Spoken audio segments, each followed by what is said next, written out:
victory, 128 laps without a pit stop. Donnie Kite's gonna get through it all and score his first career win. Saturday Night Racing League throwback at Charlotte goes to Josh Adams.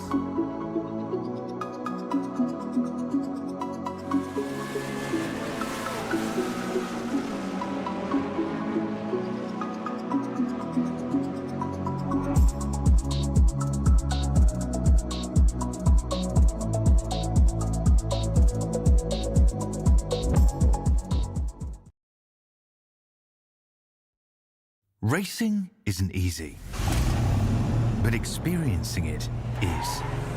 iRacing puts you in the driver's seat with the industry's leading sim racing game. Drive on laser scan replicas of the greatest racing circuits from around the world. Go head-to-head against other drivers chosen by skill-based matchmaking to ensure competitive racing at every level. Compete across all your favorite series. In officially licensed cars, engineered to deliver the most accurate driving experience possible.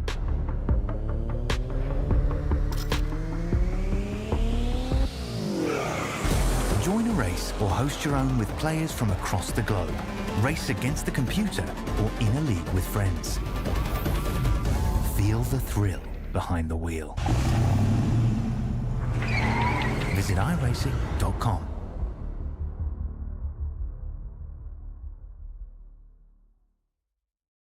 So Chapman's been around for 32, almost 33 years.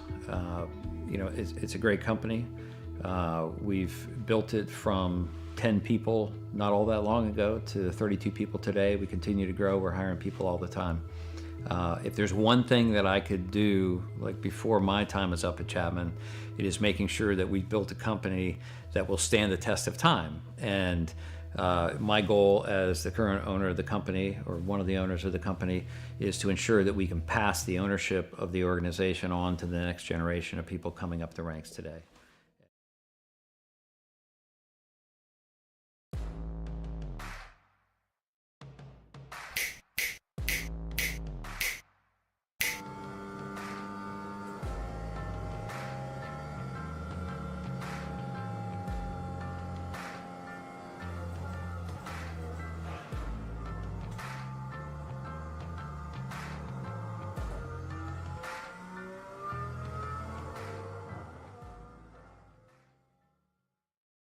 One area of our business where we impact the local communities pretty heavily is the school systems. So we work for school systems all over the northern part of the state of New Jersey. We operate their water systems, their wastewater systems. We do a lot of their permitting and compliance work, and we ensure that the water that the kids drink is clean. We go out and do the sampling to ensure that it's not contaminated. And we also treat the wastewater that's being generated at a lot of these facilities as well before it gets discharged to the environment. So we are supporting the local community through supporting the boards of education and the local school systems.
It's a racetrack hybrid built between a short venue of Dover and a mile and a half at Chicagoland. It's Nashville Super Speedway, and here tonight, the Chapman Environmental Services Cup Series presented by Racing Revolution is ready to go.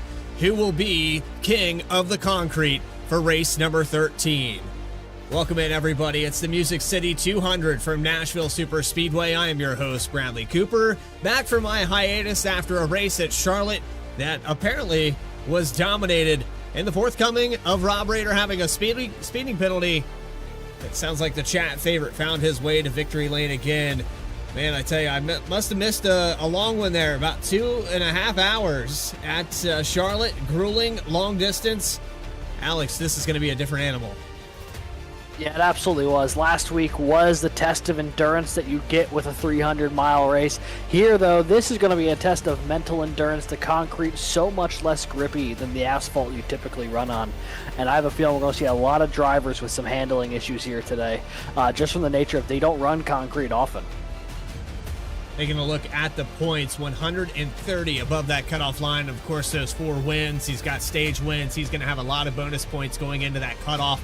You can see now we're looking at our playoff picture after Charlotte.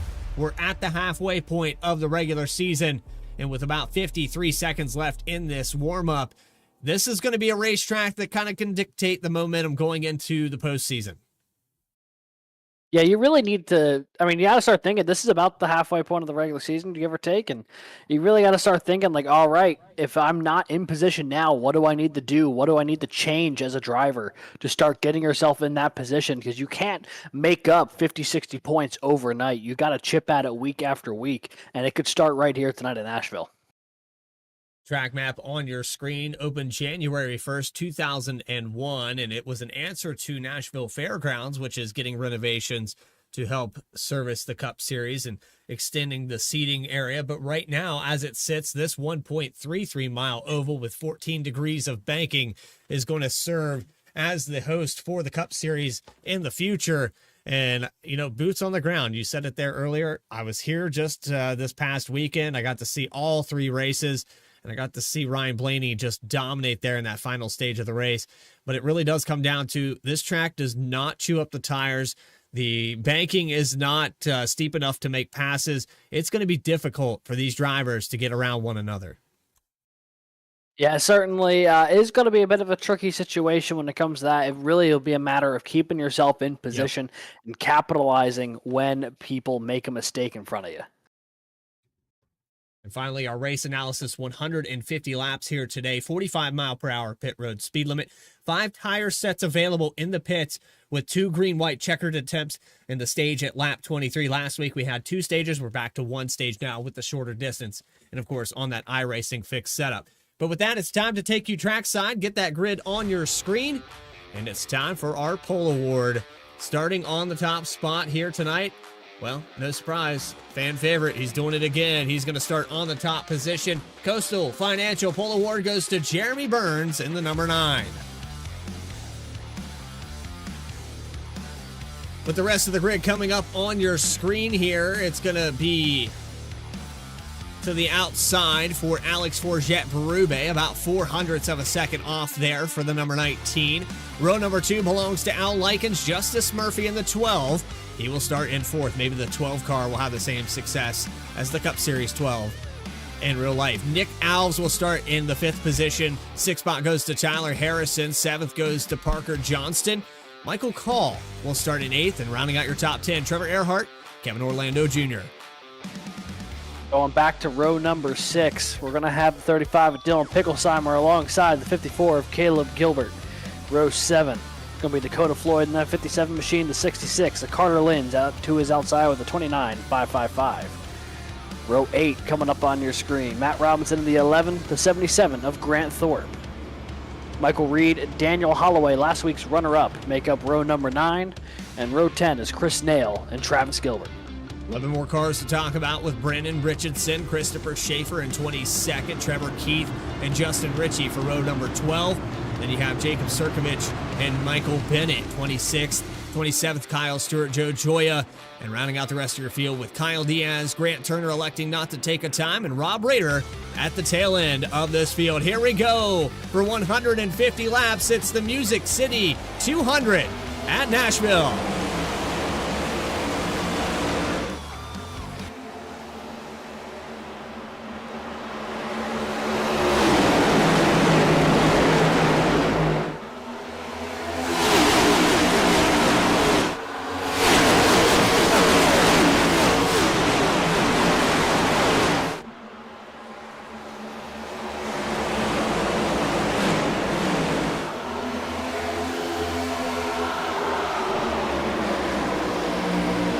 number 1 is led by the number 9. You said track position was important. Clean air is important as well.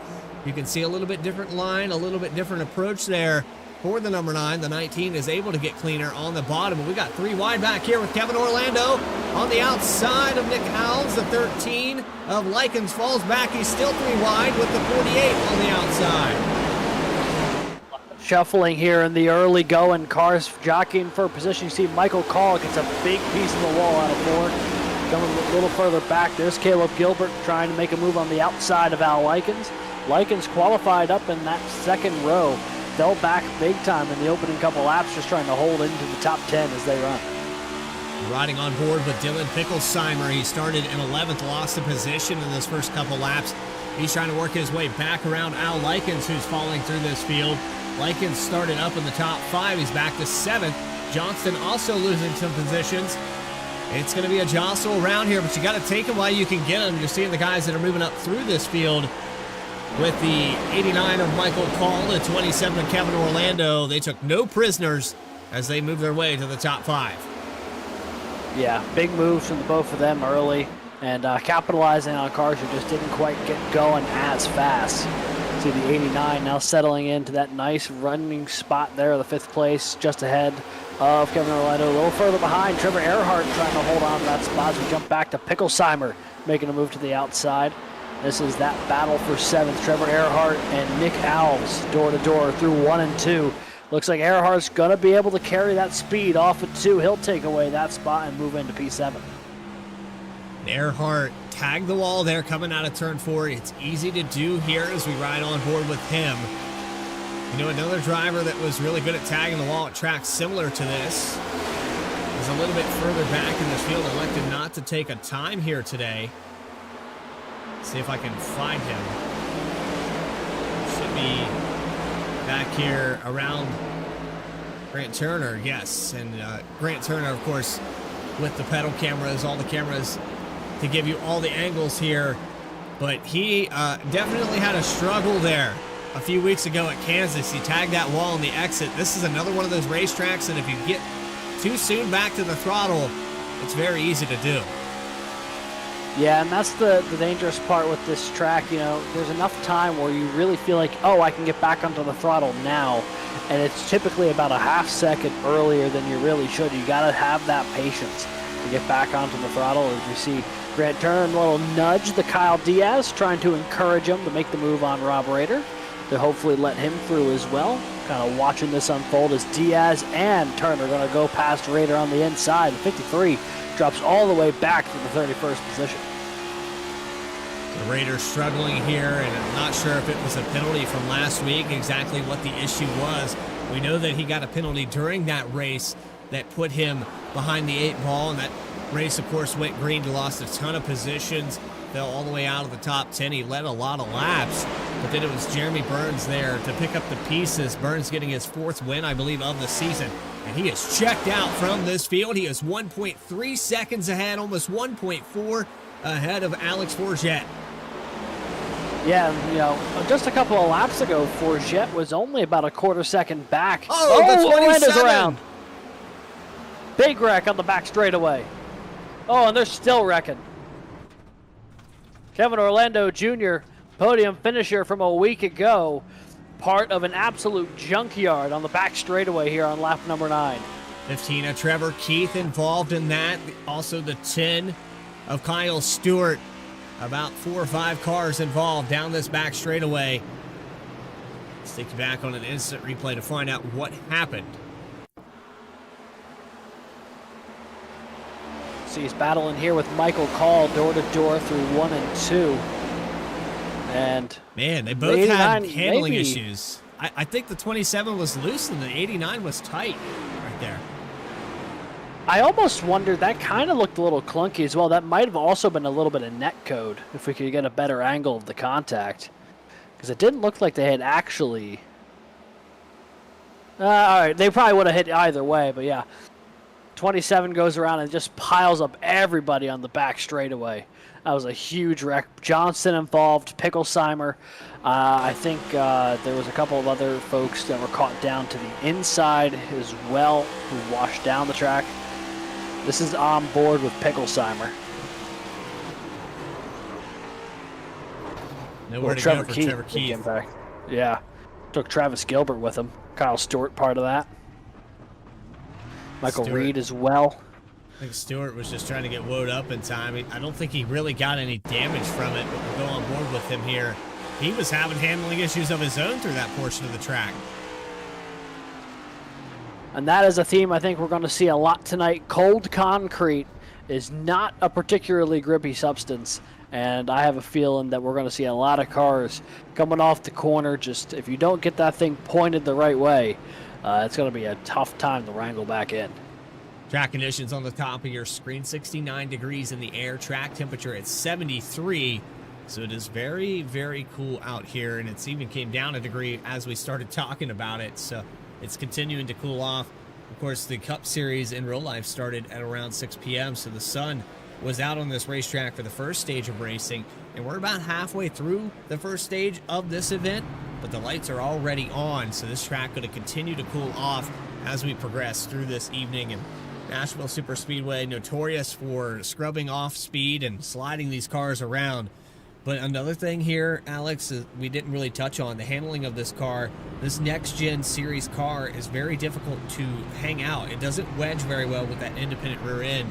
And so for this track, with the shallow banking, it's really difficult to keep this car on the bottom of the track. Yeah, and I think we're going to be seeing a lot of cars having that issue really all race long, and I don't see that getting better. You just kind of have to get more comfortable with it as this progresses, but it's going to be unstable, and this concrete surface is bumpy. You know, it's not a particularly smooth racetrack compared to some other places we go to, and those bumps are scanned into iRacing as well, so just when you think you might have a handle on the race car, you could catch one of those bumps through 3 and 4 and just have the thing wash up entirely.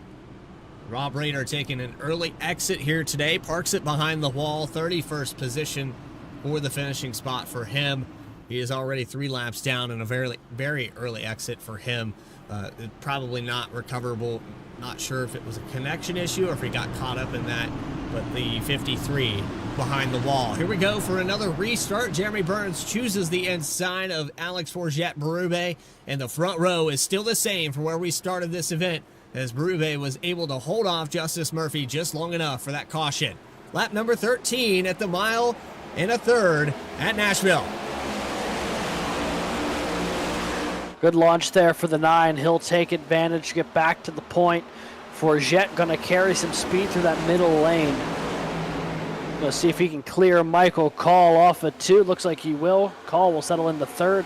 A lot of cars slicing and dicing here through the mid-pack. 3 wide into turn 3.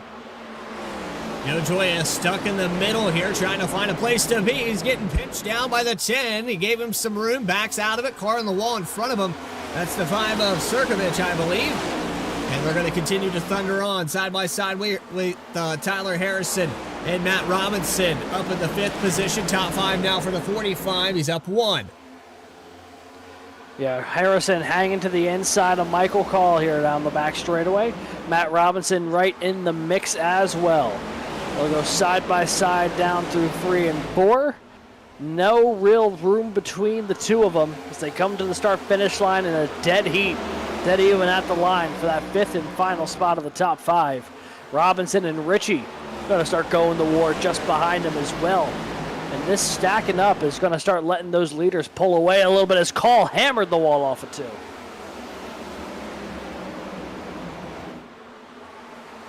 So while I was gone, everybody held down the fort. I would like to thank Christian Hill for coming in here and doing the production for the Cup Series. And Alex, you did a fantastic job as well. It was a long one, though. Charlotte really put these drivers to the test. And when you come to endurance racing, NASCAR known for its long distances, but Charlotte, the longest race of the season, of course, longest race here in the Chapman Cup Series as well. So it was just shy of 3 hours that these drivers went around that 1.5 mile oval. Here tonight, this is a different test of endurance. It's discipline to not burn your stuff up, trying to pass one another.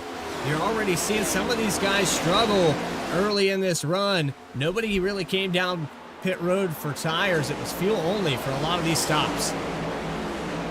Yeah, and you're seeing the effects of that now. Things starting to stack up. 3 wide. Floyd, Erhardt, and Justin Ritchie all door to door here. They almost made contact with each other off of 2. Floyd going to dive it down to the apron on Erhardt, trying to see if he can slide by the shortest way of the track, and he will take that spot away. Erhardt got a little loose off the corner. And that spot will go to the 57. Chris Nail, Brandon Richardson, both in position to try to capitalize as well. Erhardt still trying to hold on to the top 10. He's in the 10th spot right now. Brandon Richardson, who's moved up 14. Take that back 10 spots. 14 spots gained for Michael Bennett in the 14 just behind him. Went on board now with the 8 of Richardson. He's on the move, and he's just waiting for one of these guys to decide where they want to be.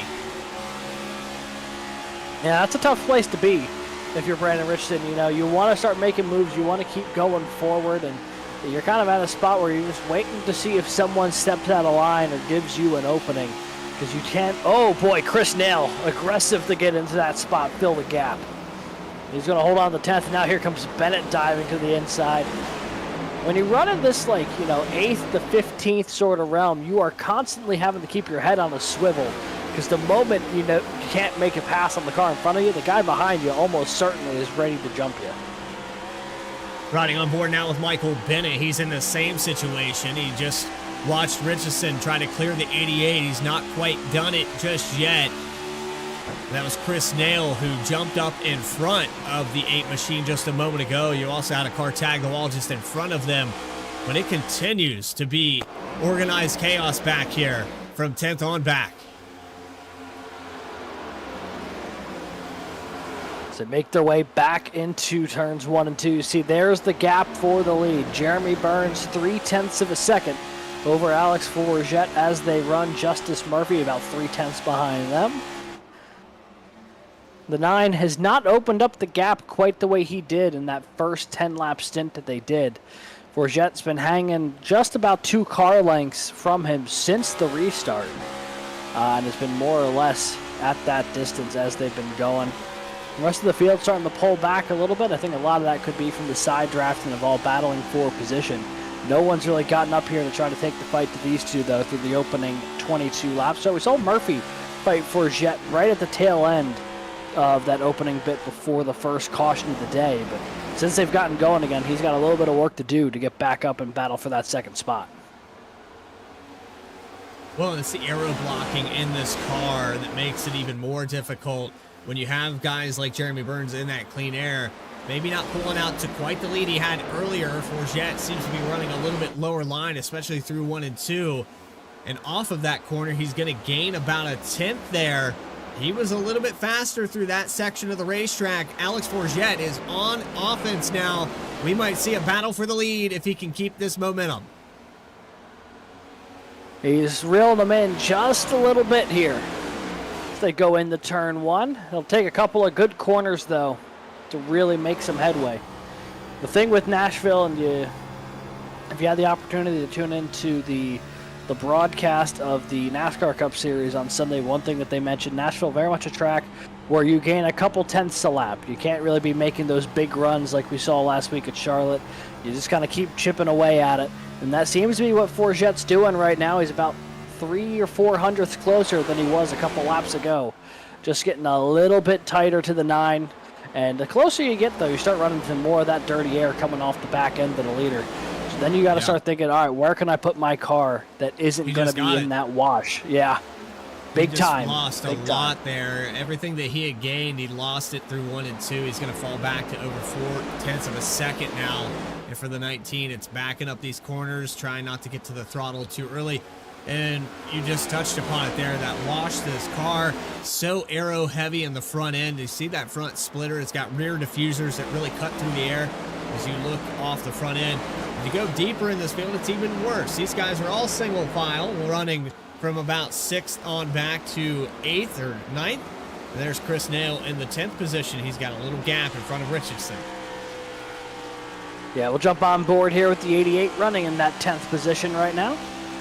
It's been a decent start to the day for the driver of the 88, Chris Nail. He's up 9 spots as they make their way down this front straightaway. Once again, we're just about 2/3 of the way through the opening stage here. Scheduled to have that caution fly at lap 45, or through lap 45. But Chris Nail right now in good position. He's also opened up a decent gap to Michael Bennett behind him. These top 10 have really started to open things up a little bit. Nice little battle developing just behind them, though. That 11th through 15th group are all kind of stuck in a cluster. As you see now, Travis Gilbert, part of that group that got caught up in that lap 9 incident. He's trying to work his way back toward the front of the field here. And he's not the only one from that group. You see there Michael Reed, who's up to 11th. He was another car who got caught up in that one. So a mistake there just occurred to me on our graphic and the stage break. I apologize for that. I had it labeled as lap 23. So 45 is actually the window that we're going to aim for here tonight in the Cup Series. I'll just double check to make sure that I had my end of things, but based off their Nashville schedule, yeah, I'm picking Michigan was the track I accidentally typed in there. So 45 laps is where we're aiming. And with that caution happening around a lap 11, it probably guarantees that everyone came in that topped off of fuel can make it to that stage break. Yeah, they should be able to make it most of the way. Even if you didn't come down pit road, it would be close, but I don't think close enough. You'd probably get a little past 35 laps here tonight on this mile and a third oval. You see here a big move from the 89 jumping down, trying to take that spot, or trying to hold out of that spot. Kyle Stewart battling Grant Thorpe here. Carter Lynn's all in the mix as well. There is no room between these two. Look at how close they're running into turn 3. Boy, they were not giving each other a break going down the back straightaway. Kyle Stewart hanging on the outside of Grant Thorpe right now. And here comes Jacob Sirkovich into the mix. This is for the 18th position right now as Grant Thorpe goes to the inside through 1 and 2. He has the 89 of Michael Call with a little bit of front damage on the left front of that machine. Call was up in the top 10 there a moment ago, or just outside of it, when he got caught up with the first caution of the day. We got that damage from that caution, and looks like some right rear damage as well. That car has not had a good night. You see just how tightly they're all wound together right now in this group. There's not a whole lot of room to separate here from about 16th through 20th. They've got a lot of work to do to try to get their way back up to that lead pack. You see who's jump up here. There's Justin Ritchie. He's in 8th, and he is looking for 7th. He was looking to the back bumper of Dakota Floyd. Looks like someone actually got a piece of the back end of the 57 there. A little bit of rear end damage for Floyd as we watch Justin Ritchie. He's up from 24th to 8th right now. Great start to the day for the driver, the number 55. Chino's 55 up 16 spots now to the 8th position. Dakota Floyd up 6, up 9 for Matt Robinson. A lot of big movers clawing their way into this top 10. And one of the biggest losers right now, Kevin Orlando Jr. He has damage from that earlier incident. Of course, he's back side by side.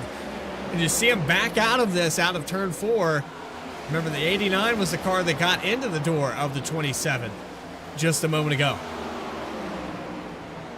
Yeah, just trying to nurse this thing around right now. Currently scored 2 laps down, and he's hoping that doesn't get any worse. He would be in the free pass position here if no one gets lapped before the caution, but you can see that car definitely laboring right now to get around this racetrack. Yeah, not handling well, and you just had to lift off the throttle to not plow the wall coming out of turn 2. It's going to continue to handle ill, and he's just hoping for lap 45 so he can get some of this damage fixed. This track not as bad as some of the other shorter tracks on the schedule at repairing damage. You can treat it a little bit more like Las Vegas or Chicagoland. You have about a minute or so that you can get that damage fixed, but he'll definitely want to come down as fast as possible and get that fixed. As Jeremy Burns continues to lead this race, Alex Forget has fallen back to 3rd place. Tyler Harrison now on offense, and he's got the lead down to under 3/10. Yeah, Tyler Harrison's been a big mover here late in this opening stage. Flew past Murphy and Forget, and now is just flying to the back door of Jeremy Burns. Just got right up there. We'll see if he's got something in the tank here that the 9 doesn't. You jump on board, and boy, he is just moving right now. That is a ton of speed carried down this front straightaway, and he might be in position here to try to make something happen. They're going to contest with the lap car, or soon-to-be lap car, Grant Turner here. A little bit of defense played there by the 9, but it's not going to be enough. The 45 will get to the inside here on lap 37. And Tyler Harrison with a pinch down on the bottom of the racetrack. Still not enough defense. He will take the top spot across the line. A couple hundredths. Burns still on the outside. Barely, I think Harrison might have led that lap. Just one here so far for the 45. He is right there. He's going to have to bail out of it for this time around, but he is putting the pressure on the 4-time winner this season. Harrison now going to look to that middle lane, try to get a little fresh air on the nose of that race car. Going to try to use that draft here, reel him back in. He has a few more laps to try to set this thing up. He definitely looks like the faster car on the racetrack right now. It's just a matter of finding a way to make that pass happen. He's going to get another run here out of turn 2. Burns gets tight. Does he take it to the inside? No, he will not. He'll just bump draft to the 9, send him a little bit deeper into the corner. This might be the run he needed, though. As he downshifts, you can hear he's a little bit more aggressive with the shifting, and that might be the advantage that he's getting on the 9. He's going to take it to the outside. No, he's not. Almost tags the wall. Yeah, he is working right now, trying to find his way around the 9. The 9 very adeptly using that aero block that is such a big part of playing defense in these next-gen cars, though, just taking away the fresh air from the 45 in the corners. There's on board with the race leader, Jeremy Burns. Does not look like he's actively being hunted for the lead right now. Yeah, he's in there a little bit now, coming off a 4. He seemed a little more relaxed on the back straightaway. I think he just put both feet on the floor just now. He didn't have them both down there. Now he's sitting up. He's got 5 laps left here in stage number 1, and a hungry Tyler Harrison just behind him, trying to take away that top position. They are almost a full second ahead, Harrison and Burns both, as they come out of turn 4. And now Harrison peeked to the inside. He's so close to trying to take this thing away. He just needs to get a nose to the corner. As you see Erhardt battling with Forget. That's the battle for third. The 41 with a nice recovery here late in the opening stage. Holloway and Floyd, good battle happening for 8th. And it was less than 7/100ths of a second there for a moment. Harrison starting to back off. I think he's getting the same treatment that Alex Forget had just a moment ago as we hit that line for 3 laps left in stage 1. Harrison back on offense. He's going to go into the corner. This is where he's getting his better run. He's all over him. Oh, and he got right to the bumper that time. Gave him a little bit of a nudge.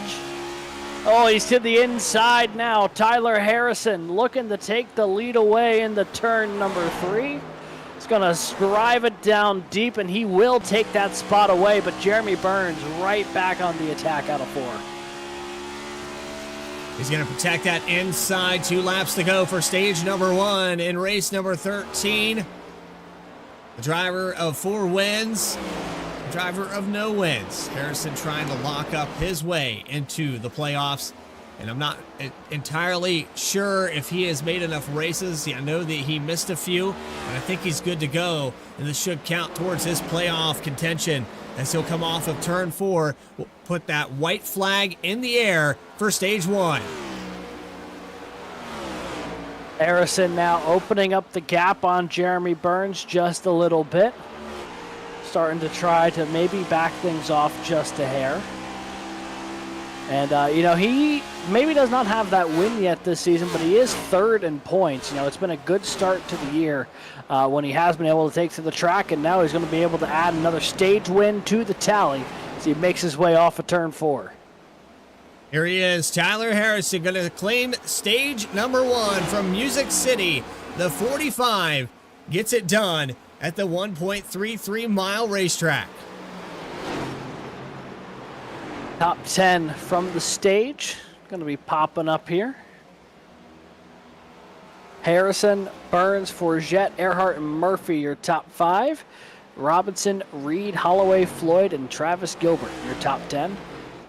A couple of names that jump out to me there, Bradley. Michael Reed, Travis Gilbert, 2 guys who were caught up in the lap 9 incident, had to come down pit road and work their way back up there. There's a lot of names that had to claw their way, and a lot of big movers there. As we go through, we're going to see everybody pour down pit road, top 10 on the left-hand side of your screen. Those drivers, of course, all awarded stage points for Stage 1 in Race 13. Harrison and Burns, the top two. Dominant cars of the day. Alex Forget falls back to third. He's down a position. And Harrison has gained 5 spots to take over that lead. He's got a bad, fast Rally Daddy Toyota Camry here tonight. That he does. That thing was flying late in the stage. We know he qualified pretty well, qualified 6th, but boy, did that thing just take off once we got about 20 laps into that run. So he'll lead the group down pit road, very notably for the 45. He has that buffer of Kevin Orlando between him and Jeremy Burns. A little bit of extra time maybe to dive into his pit box here. So Burns kind of thrown an asterisk here on this pit stop. The 9 car, the chances lessened of him winning the battle, the race off of pit road. And we know how choose cones are so important. Be interesting to see where the 45 elects to start as he hit his box perfectly. Down and away here for Dakota Floyd. Down and away here for the 45. And it looks like he's going to get it by just a nose.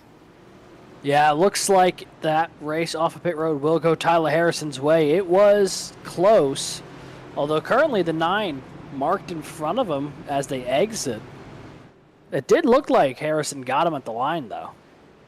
Yeah, it's a little interesting. We'll go back on our instant replay and look at this, but I mean, I don't like to do race review or anything like that from the booth, but if you look at this, they're going to drop the jack right here, and see if I can get a good angle of this. To me, that looks exactly like we called it. Pretty right clear. There. Yeah. To me, that looks like the 45 wins the battle off pit road. I don't know what else to call that. And I am intrigued on what's going on. I mean, that very clearly shows the 45 is up and over the line. You see that splitter cutting right through before Burns has even made contact with the stripe. But obviously, they'll both be front row. Looks like Harrison will be on the outside, Burns on the inside. Forget Floyd, row 2. Erhardt, Murphy, row number 3. Call and Reed back in row number 4 for this restart. The disadvantage here for the 45 of Harrison is that he won't be the command car for this restart. But here we go for stage number 2. Line back up, double back up all the way through this field. And it looks like between these two, I would pick the 45 in the long run. It looks like he's a little bit faster. We'll have to see if that Metroplex number 9 Ford Mustang can hold off that Toyota Camry. You also have a few others that haven't really been in the top 5. Dakota Floyd had an excellent pit stop. He gained a couple positions after that. He will be starting on the outside of Alex Forget with a little bit of damage on that 57. Here we go for stage number 2 from Music City. Chapman Environmental Services Cup Series live and back racing here on V-Speed. I'll take the green here for lap number 50. The 45 did not get a good restart here. Burns and Forget launch out to the front. The 19 going to hound the back bumper at Burns through 1 and 2. Harrison going to try to hold on for third. Erhardt, though, going to apply some pressure. I think someone may have went off deeper in the field. Yes, that's the 8 of Richardson that went off the racetrack. He falls back through this field all the way back to 25th.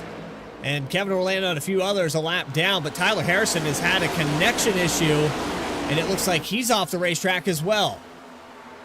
Oh, man, that's a tough break for the 45, especially with that long run speed. He looked like he was going to be a real threat here tonight, but if those connection issues hold, he will be well out of this race in just a couple of laps. So you see this battle here, Erhardt and Floyd now battling for third.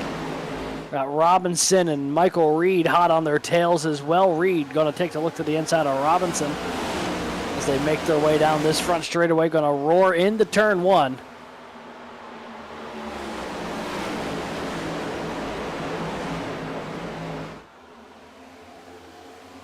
Oh, the 11's Oh. getting turned. The 91 Robinson. got into him.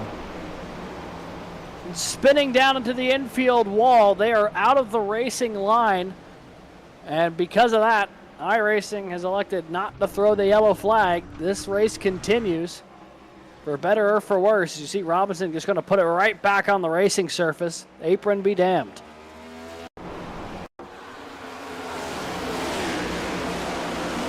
See if we can get a better angle of this. It looks like the 91 comes up into the left rear of this machine.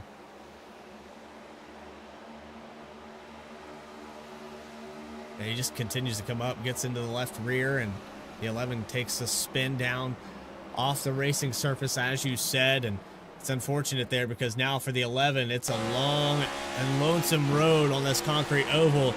He is 18 seconds back from the lead, and they're probably within 7 or 8 seconds of catching up to him. You could probably see these cars coming into turn 3 right now. Yeah, that's the thing. For Michael Reed, I mean, he's also about 14 seconds now off of the lead. Both of those guys had top 10 pace here in the early going. Now they find themselves well behind the 8 ball, and they're going to probably need a yellow to recatch the field here. They've been fast, but I don't think about making 14 to 18 seconds up fast. You see up front, though, Burns, Forget, Floyd, now your top 3. The 19 on the short runs has been right there, lockstep with the 9. It's just a matter if he's able to maintain it over a longer run. Dakota Floyd, this is the highest we've seen that 57 run all day. Curious to see what he's got for the leaders. Nobody's really put it on other than the 45. Forget was fast there for a moment. He's got some short to medium run speed, but once he gets to that back bumper, it seems like he falls off. And now you can see the dirty air starting to affect the 19 a little earlier this time around. And Dakota Floyd moving to the second position. He's on the outside. This will be the highest we've seen Dakota Floyd in the Cup Series in a while.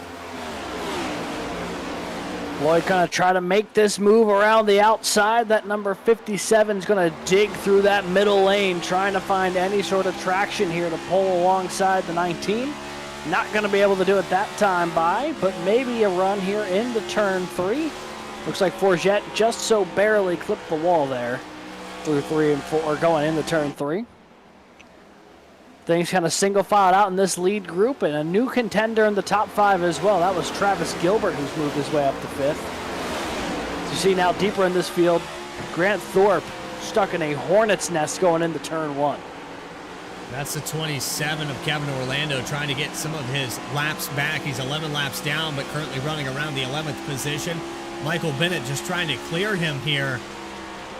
And Thorpe going to drive down to the inside through 3 and 4. I think these drivers are just trying to get clear of this lap traffic before they try to contend with one another. Michael Call in the background here, Parker Johnson.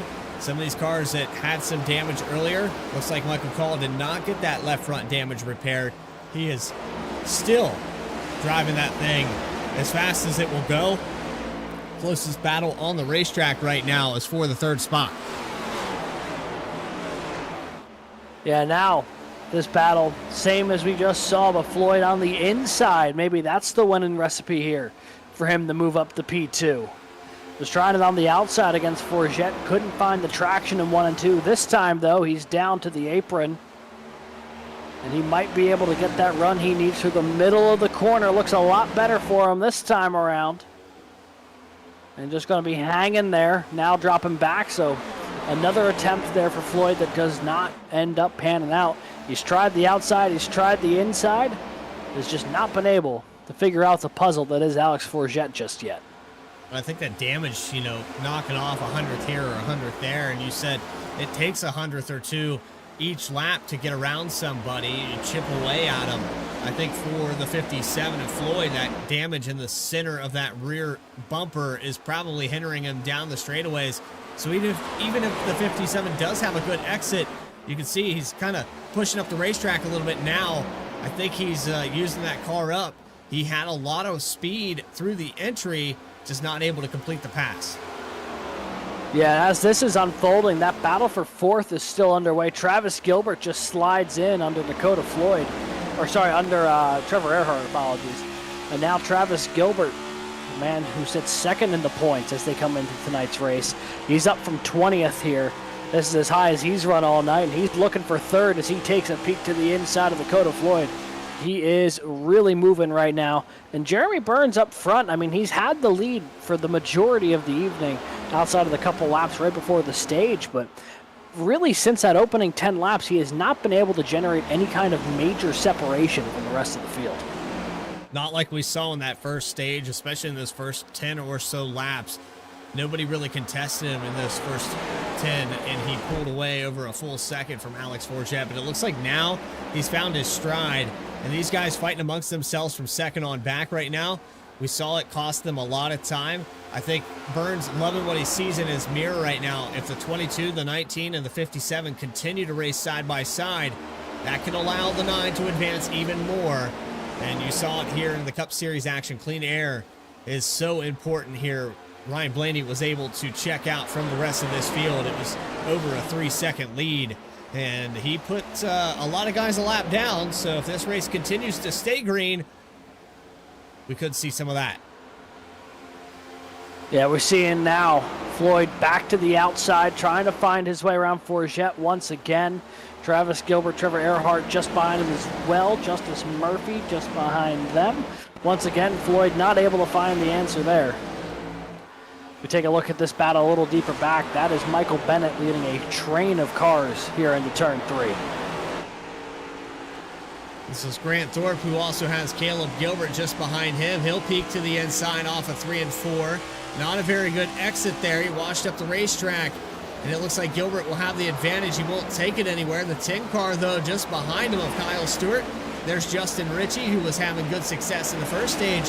They're going to go side by side just behind him. Things are getting really stacked up here.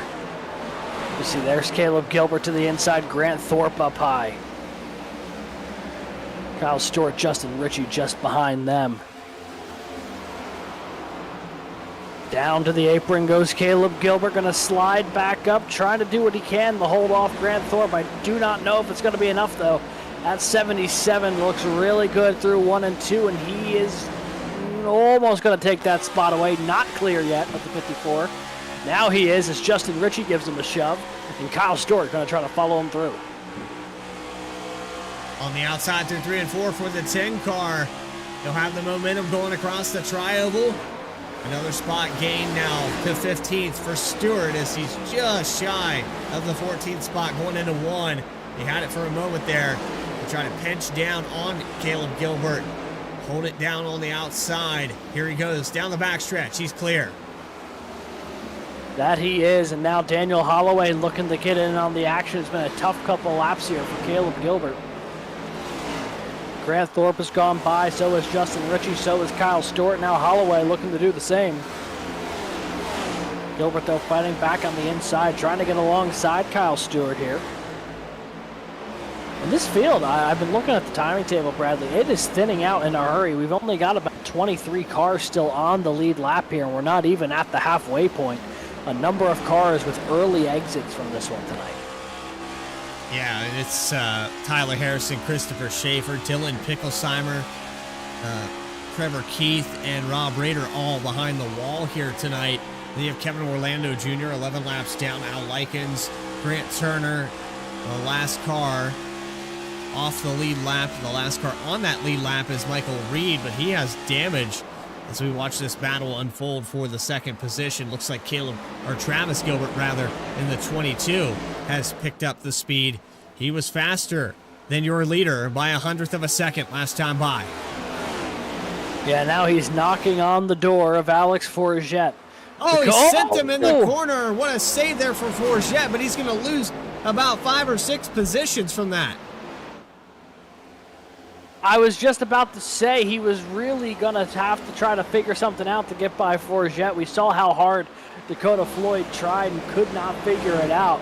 And Travis Gilbert, like a missile, just launched himself down to the apron in turn 1 and just slightly got a piece of him. And that was enough to move the 19 up the hill. I can't even tell. It might have been a little bit of netco, but boy, he just launched it in there. Look at how much entry speed he carries here. Yeah, a little just bit gets net enough code. of them. Not a lot, but just enough to send the 19 up the racetrack. 19 if Forget will fall back to 6th spot. Probably feels like the 22 did him over there, but from our angle, it looked like net code. I don't think they would have made contact. 22 looked pretty clear there going into the corner. He had showed the intent to pass, got to the inside. It looked clean until the iRacing servers said 19's going to go sideways. Sometimes you're on the wrong end of that net code. And that is the thing when it comes to netcode, is it's one of the most infuriating things out there. But luckily for your Alex Forget, that was not a race ender. Still very much in the hunt here, still running in the top 10. Those positions that you lost are still very much jump for grabs right in front of you. And now Jeremy Burns is pulling out to about his largest lead he's had since about lap 9. And this is about a half-second advantage over Travis Gilbert. Dakota Floyd runs third over Justice Murphy and Trevor Erhardt. And, they last came down pit road around lap 45 to 50, which means they should probably be able to get this fuel mileage probably about to lap, say, 80 to 85 probably. So the next 5-10 laps, I think you'll see some takers for pit road, trying to get some fuel, maybe get some new tires. But it'll be a second, I think, before we still see that. So at the halfway mark here, and we like to take this opportunity to hear the sights and sounds from Music City.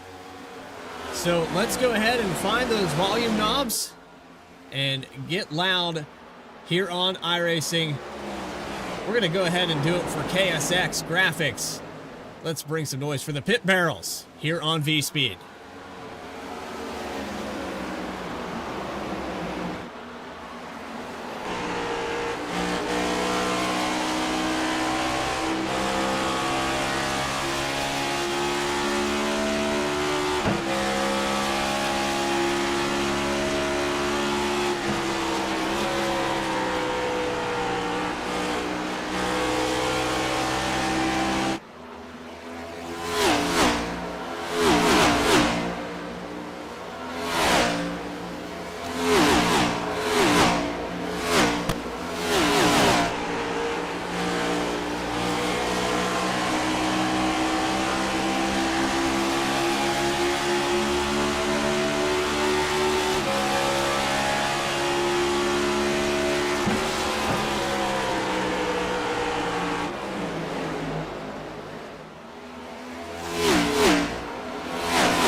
And we won't do it to you anymore here, but we were getting loud here, presented by KSX Graphics. Halfway point here from Nashville. Don't go anywhere. We've got more coverage to continue live from Nashville Super Speedway.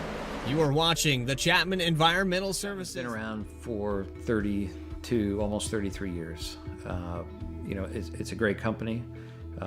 We've built it from 10 people not all that long ago to 32 people today. We continue to grow. We're hiring people all the time.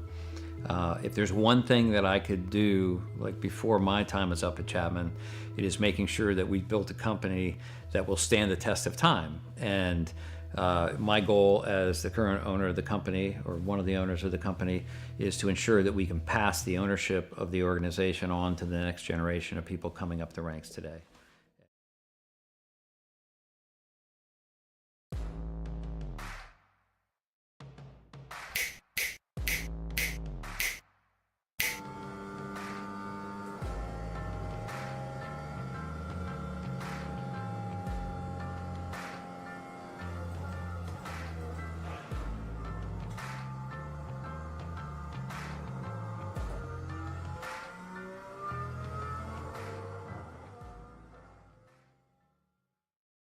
One area of our business where we impact the local communities pretty heavily is the school systems.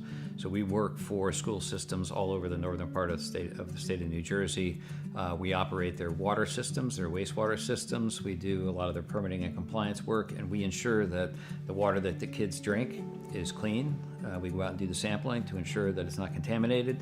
And we also treat the wastewater that's being generated at a lot of these facilities as well before it gets discharged to the environment. So we are supporting the local community through supporting the boards of education and the local school systems.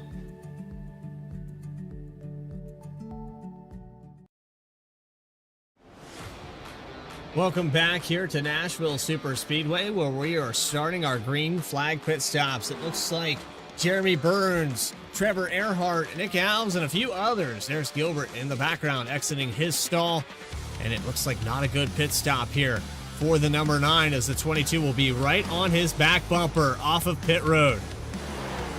Yeah, Gilbert made up a little bit of time on pit entry and then was able to maintain that pace down on the stop, so he'll be right on the 9's heels here as they get back to racing or back onto the racetrack, still under green flag conditions. And there's a lot of takers who all came down pit road just a moment ago. So even though these two have pit, it is cycled through most of the field already. So it will not take long for these two to reemerge as the top 2 cars, I believe, on the racetrack. See Matt Robinson down getting service. A bunch of cars peeling away. There's Richardson and Bennett. There's Al Likens as well. So Brett Thorpe coming down to get service, and already we have completed our green flag pit stops here at Nashville. And that will cycle the lead back out here to Jeremy Burns. Does Travis Gilbert have anything for him in the long run? It's going to be around 50 or 60 laps that these guys are going to have to go to the end of this race. Yeah, they'll definitely need to pit at least one more time in this final stint. You shouldn't need to be able to pit more than that, though. I think you should be able to do it just on the 1. Estimated fuel mileage about 35-ish laps this evening, give or take a few. So should be able to make one more stop if this stays green, which makes it all the more critical that you keep yourself in position here during these green flags. If this just keeps going, you're only going to get one more chance on pit road to try something different and try to get off cycle with the leaders. As you see, everyone has come down pit road at this point. Jeremy Burns leads by about 0.6 of a second, although that is dropping just a little bit. Justice Murphy, a good stop. And then here comes Kyle Diaz. The 26 machine started 29th today. He's all the way up to 4th. Very reminiscent of what we saw him do last week at Charlotte, starting at the back of the field and just chugging his way forward. Started back in 29th position, 25 spots gained into the top 5, and looking a little bit faster than some of the guys around him. But Diaz last time by made a mistake at some point. Now this time around, a little bit cleaner. He is catching up to the 12 of Justice Murphy.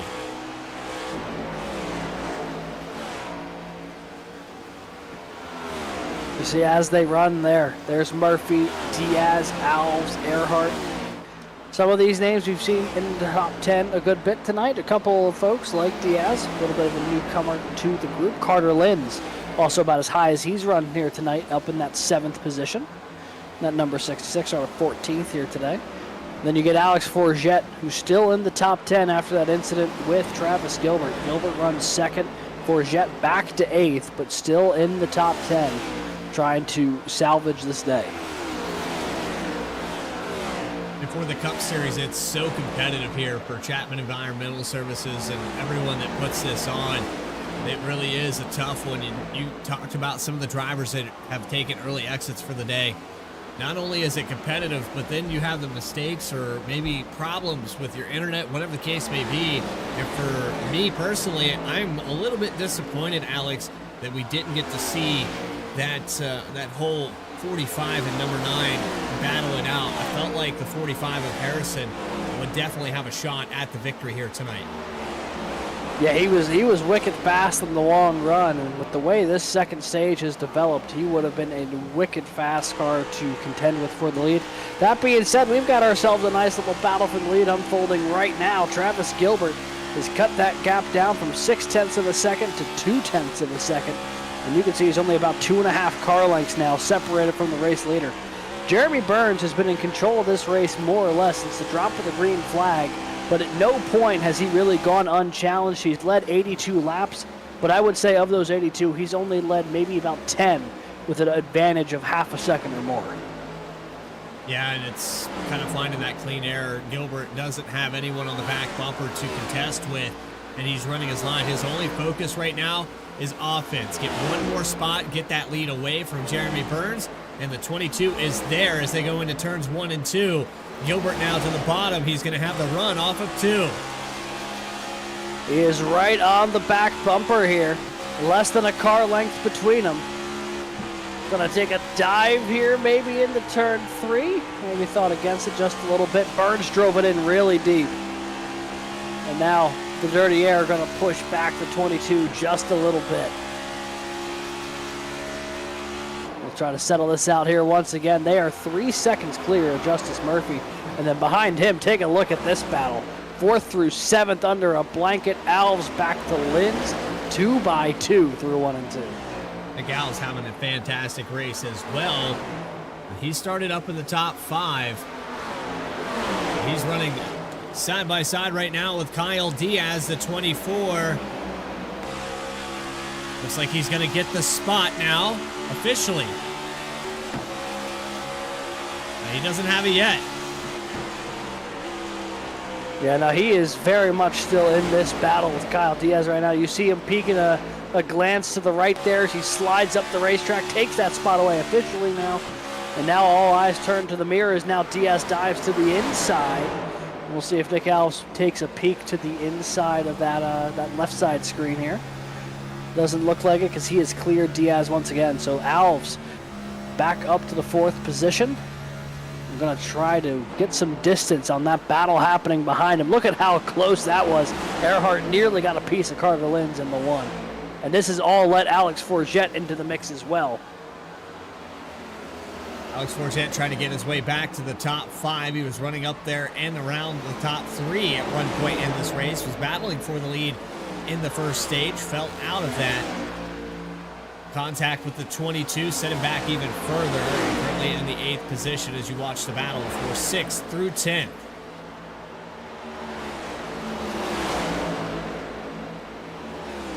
Excuse me, 4th through 8th. How about that? Nice little battle unfolding there. Also, Travis Gilbert up at the front of the field. He's in a war with Jeremy Burns, side by side off of 4. This is the battle for the race lead here on the lap 98. He was fully alongside and even slightly ahead of Burns in 3 and 4. And now they are going to duke it out side by side in 1 and 2 once again. Gilbert holds it down there. But for Travis, it's a matter of where you can pass and clear. He cannot do that. So he's going to have to continue to fight. And the 9 has done a fantastic job on this outside of using cars up, forcing them lower than they want to exit. He held off the 19, almost held off the 45. How much longer does he want to try with Travis Gilbert? They can lose some ground here to Justice Murphy. Last time by, 0.3 of a second slower. Yeah, they were really letting the 12 start to make some distance up, although they still have a huge advantage over him. See Gilbert slides back in behind the 9. He knew that he was burning his stuff up a little bit there, trying to run that inside. Going to get back into regrouping phase here, trying to figure out how to find his way around the 9. You know, the way he got up in the second is he really sent it in there on the 19, made a little bit of contact, a little bit of net code. Now, going to try to deal with the puzzle that is the race leader, who's been an incredibly difficult pass, not only tonight, but this season. As we take a look here, Alves, he has gotten no distance from this group, 4th through 8th. I mean, you still take the 5 of them, shuffle it around every lap. It could be a different permutation that you're seeing. Alves continues to run 4th, but boy, is this a battle here for 5th with Erhardt and Linz. 41 still on the outside. Lynn's going to jump up behind him. He's going to send it again here into 3. They'll take the inside line. They're still trying to figure out a way around one another. And even though they're racing side by side, it looks like Nick Alves has not been able to run away from this group. So if they get clear of one another, Alves might be in trouble. Yeah, and this is, I think, the big thing that's really keeping this pack together is the fact that there's been so much side-by-side racing. You can see they're also losing some time to Justice Murphy in front of them. Alves, though, pulling away. Erhardt now clear for 5th. Lynn's going to battle with Forget for that 6th and 7th position. The 19, I think, might have it here as he continues to try to work his way back into the podium positions. He's not clear yet, though, as they go in the 1 and 2. And these are the kind of battles I think you live for as a driver. You know, battling for a meaningful place on track, really just elbows out, going after it. And with a host of contenders, there's always someone to try to duke it out with. This is, at least if that was me, I'd be having a blast right now. Well, it's also frustrating, though, from a driver's standpoint. You can go 4 or 5 laps, but after you get to that 7, 8, maybe even 10 mark, it gets a little frustrating because you can see the guys in front of you start to pull away. And for Alex Forget right now, he's watching Erhardt and Alves, even though they're battling side by side, start to pull and make a little bit of ground. And later on in the run, if you do too much of this battling, you could end up costing yourself 2 or 3 positions because of that situation. Yeah, you certainly could. As you see now, Erhardt trying to wheel on the outside for that 4th position. Got some good speed going in the 1 and 2, and he will probably be clear of Alves here off of 2. Yes, he will. Forget going to try to follow him on through. Alves falls back to 5th. He's trying hard to make sure it doesn't fall down to 6th. Forget, though, on the warpath, trying to get back up into the mix. So you see Linz and Diaz still going at it there for 7th and 8th, just behind them. And now Trevor Erhardt sets sail for 4th. That 41 had some deceptive long run speed in that opening stage as well. I'm not overly surprised to see him starting to really click off some positions gained here as we get deeper into this run. Yeah, we were watching Kyle Diaz. Seemed like he had short run speed, so he's on the opposite side of this group. They've been racing together for about 20 laps now. 4th through 7th, 8th position. Still side-by-side battles continue as the 66 and 26 try to sort it out for 7th. Looks like Linz is going to hold on to it for now, so that fantastic battle of 4th through 8th for the first time, I think the better part of 15 laps, is all single-filed out. You see, it looks like back up at the front, I keep an eye on that timing table, Bradley. Travis Gilbert once again knocking on the door of Jeremy Burns, the race leader. They got closed in with Kyle Stewart there, which has closed the gap a little bit. Now it looks like Burns maybe starting to put a little bit of distance out there once again. He's doing just enough to give himself some breathing room here over the 22. The 22 isn't going anywhere. He's been able to shave it back down to just 1/10 of a second for lap 109. Just over 40 to go here from Nashville, Music City, week 13 for the Chapman Environmental Services Cup Series. We're coming up on another round of green flag pit stops. Who's going to blink first? Alex, I know you were talking about the window of pit road. When's the right time to come down? The last time they all came down pit road was about lap 85, which is about 25 laps ago at this point. The fuel window is about 35-ish laps or so. So they're going to be in the window in about 5 laps, and the tanks are going to be maxed out in, say, 10 to 12 probably. So I think we're going to see a lot of takers right as they hit the window, try to dive down, try to undercut the leaders to some capacity. I have no doubt, though, that if the 22 pits first, the 9 will pit the lap after, and if the 9 pits first, the 22 will be pitting the exact same lap. Yeah, how long do you want to stretch this? It's 1 lap advantage on tires this late in the race. I don't know if it's going to warrant that.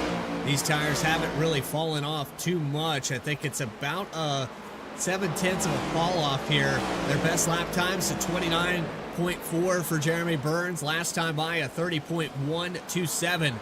So they're really not falling off at all. And it's not about tire save. It's about who can downshift and work that throttle the best on these shallow banks, this concrete oval. Burns really checked up there through the exit of 4. They've got some dirty air from lap traffic. Yeah, and that's not going anywhere. That's Matt Robinson and Kevin Orlando, and those two guys are linked up right now. It's going to be hard to really navigate that dirty air in front of them. Curious to see which of those lead 2 cars uses that to their advantage more when they catch them in about a lap or 2. Might be one of those situations where once you get to that dirty air and you're right up on those guys, you're better off to just pit and open it back up as we see a dive to the inside. Contact between the leaders. Gilbert gonna try to nudge his way past, caught the 9 sleeping a little bit down the front straightaway.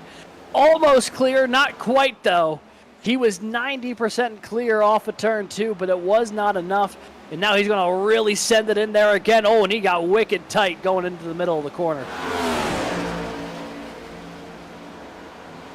Gilbert has tried to take a stab at this lead several times now, and that almost worked out. Nearly did.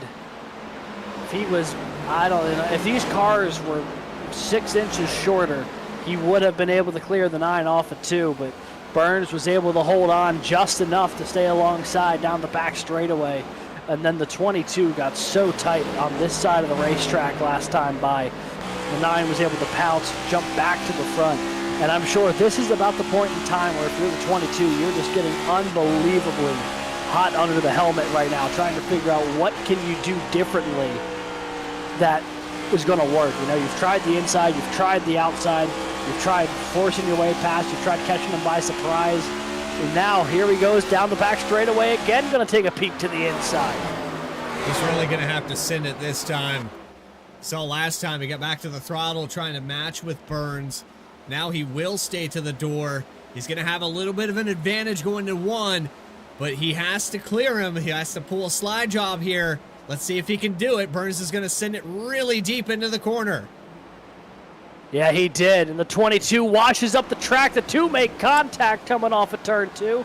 Burns is going to hold on to the lead. Those 2 are going to be leaving tire rubber on each other's car the entire way there. Man, what a fantastic duel we've got for the lead. The 22 unrelenting in the pressure he's putting on, and the 9 rising to the occasion each and every time so far. It's a fantastic duel. This battle back here with Alex Forget and Nick Alves for the top 5. Nick Alves is going to take back that 5th position. He'll slide up the racetrack a little bit here. Alex Forget with a late apex, not enough momentum off the corner. He'll fall back to 6th, but look who they've caught up to here.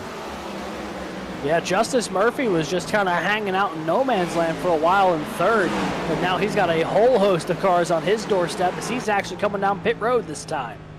Just inside the window to make it to the end.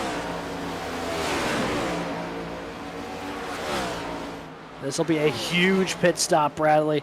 Winner of this stop may end up being the winner of this race.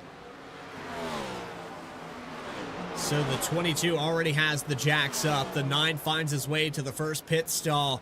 They're going to start jacking up the left-hand side. No, 2-tire stop, I believe, for the 22. Interesting strategy. You said there wasn't a lot of tire fall off. This could be the move. It's going to get him a huge advantage time-wise over the 9. But will those tires hold up over a 30-lap run? I mean, those left sides have already run about 35 laps or so. It's going to be a tall order for those already used left sides, but it's going to give him a healthy time advantage over Burns. And with the lack of tire fall-off that we've seen, that might be the move. I'm interested to see how it works off. It's been, just around a second now of fall off, and if you can pick up, 3 or 4 seconds over the 9 car as they'll cycle through for the rest of these green flag pit stops, you're watching the 41 of Erhardt 3 wide battle off of pit road. The 10's going to get out of the way. There's the 57 of Dakota Floyd. Grant Thorpe's still out on the racetrack. We have 5 cars left on the racetrack, 6 now, as Brandon Richardson will make it 5. And there's Justin Ritchie, Daniel Holloway into their stalls. Grant Thorpe probably going to come down this time by. It looks like he's thinking about it. There he goes down pit road. They'll be making his stop. That just leaves Michael Bennett to be doing the same. Not sure if he's coming down this time by or if he's going to try to run this thing till the tank is dry. Nope, he's going to make his stop as well, which means the field has cycled through now. And when it's all said and done, it'll be Travis Gilbert up at the front by about 3-ish seconds? Yeah, 3.5 seconds. 3.5 It's here. a pretty healthy advantage for the 22, even on the 2 tires. Burns, though, I think is going to have a lot of open racetrack with the way this is looking to try to reel him in over this last stint. I'll tell you, Gilbert, the last time by, ran it close to the fastest lap he's ran all race long. His best lap was a 29.372. Last time through, he ran a 29.423, so he was only about 0.07 of a second off of his best lap, and he's on 2 right side tires. He is absolutely flying right now. Burns runs second, 3.4 back. Then it's Erhardt, Floyd, and Diaz. An incredible job there from the 57 to get himself back into the mix. Erhardt has just had a fantastic run here tonight on the long runs. And then you can't overstate how impressive it is for Kyle Diaz back-to-back weeks from the back to the front again. Back here, look at the 26 machine. Dakota Floyd, also one of those cars that's kind of went in and out of the top 5 a little bit here tonight. But what you're seeing here, I think, Alex, is drivers that have executed well on pit road, and that's probably 50% of the battle at this racetrack, is not making a mistake on that portion of the race. Getting on and off the pits can save you so much time. You might not be that 10th fastest car, but you can absolutely find your way into the top 10 if you execute well on that pit.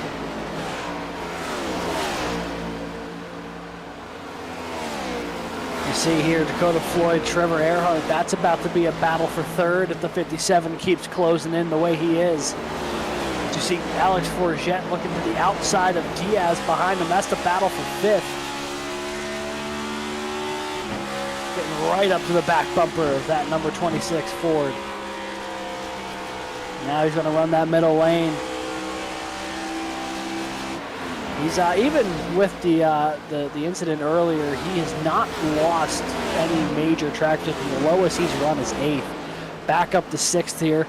I'm sure he's got to be frustrated, though, because he has the speed of a car that could be battling in that lead group right now. You take a look here. That's Justin Ritchie and Caleb Gilbert. That is the battle for the last spot inside the top 10. Ritchie currently up 13 positions, wants to make it 14 as he has Caleb Gilbert just in front of him here. Teammates with Rob Rader in the 53, done for the day. 31st finish for him. So you have a few other cars that are having connection issues, Gilbert being one of them. We talked about Harrison, who got kicked out of the session. He was another one of those cars that had a good one. He's going to end up 27th here today. Grant Turner also some laps down. He is on pit road with some right front damage. 39 car, it looks like he's done for the day. The laps continue to tick away. The lead has expanded out. Another 2/10 last time by, and it's at a full 4 seconds as Travis Gilbert from Music City has just under 25 to go. That 4-second advantage looking mighty healthy at the moment. Would not have projected that he would have been making time on the 9 here.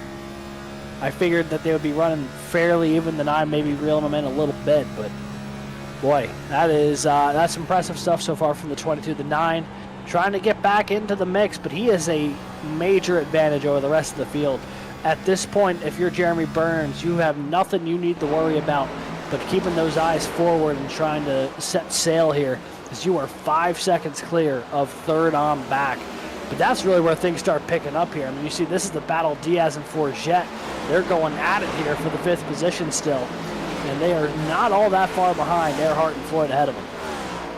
Back temperatures went back up a degree. The air has went down 1 degree, so this long green flag run has heated up this surface on average. And I would say that we're going to see maybe 1 more degree before we finish this thing out, as it's up to 73 degrees Fahrenheit. Pass forward, that 5th position now, as Alex Forget was trying to defend, and he had got the spot away from the 26 of Diaz, but wasn't able to hold it. Now Diaz has that spot again. He's going to dive it down to the apron. Going to hold off the 19 here in the turn 1. Diaz all the way down to that yellow line for Jet, about a half lane higher, at least on entry.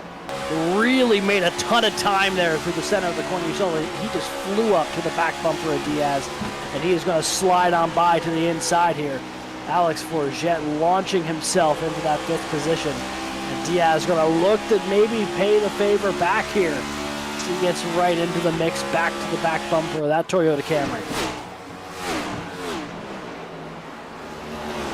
It was quite the send there for Alex Forget, and it worked out well. He air blocked the 26 and wouldn't let him go anywhere. And you know, on the other side of that, once you come out of turn 4, you might have that momentum, and he did into the tri-oval. Where do you take it? You know you're going to get pinched down on the entry of that corner. You're looking back here with Caleb Gilbert, Grant Thorpe, Justin Ritchie able to get away on that 10th spot, so a top 10 now for the 55. For how much longer? Caleb Gilbert, one of the cars a little bit faster. Outside that top 10, he might work his way around the 55. Yeah, he certainly might. You also got Grant Thorpe into the mix here as well. That 77 machine looking pretty racy here. He's running in the 12th spot, trying to take 11th from Caleb Gilbert. One of only 16 cars that remain on the lead lap. I mean, this field is thinning out in a big way here in the closing stages. I want to say Grant Thorpe was one of the cars that stayed out the longest. He only has 11 laps on these tires, but I don't think it matters. And proving that right now is the driver leading this race. He took right sides only, got a 3.5 second advantage over Jeremy Burns, and he continues to pull this lead out. Last time by, another 10th faster than the number 9, and he has expanded this lead out to 4.5 seconds as they continue to tick the laps away. We're right around 15 to go here from Music City. We're going to take you side by side for the Chapman Cup Series, then uninterrupted coverage for the remainder portion of this race. You are watching the Chapman Environmental Services Cup Series presented by Racing Revolution. So Chapman's been around for 32, almost 33 years. You know, it's a great company. We've built it from 10 people not all that long ago to 32 people today. We continue to grow. We're hiring people all the time. If there's one thing that I could do, like before my time is up at Chapman, it is making sure that we've built a company that will stand the test of time. And my goal as the current owner of the company, or one of the owners of the company, is to ensure that we can pass the ownership of the organization on to the next generation of people coming up the ranks today.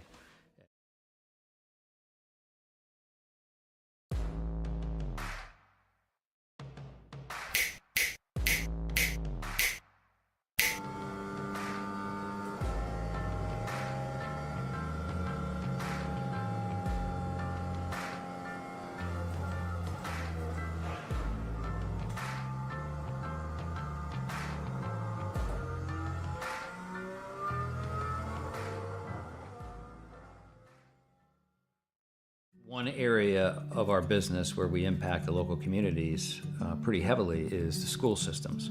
So we work for school systems all over the northern part of the state of New Jersey. We operate their water systems, their wastewater systems. We do a lot of their permitting and compliance work, and we ensure that the water that the kids drink is clean. We go out and do the sampling to ensure that it's not contaminated. And we also treat the wastewater that's being generated at a lot of these facilities as well before it gets discharged to the environment. So we are supporting the local community through supporting the boards of education and the local school systems. All About Bugs, Tennessee Pest and Termite. Back here live from Nashville, we're watching a battle with Michael Paul and Brandon Richardson for the 16th position. You're watching flag-to-flag coverage as we have contact. It's been a heavy battle. I think Richardson's starting to get tired of the 89 air blocking him.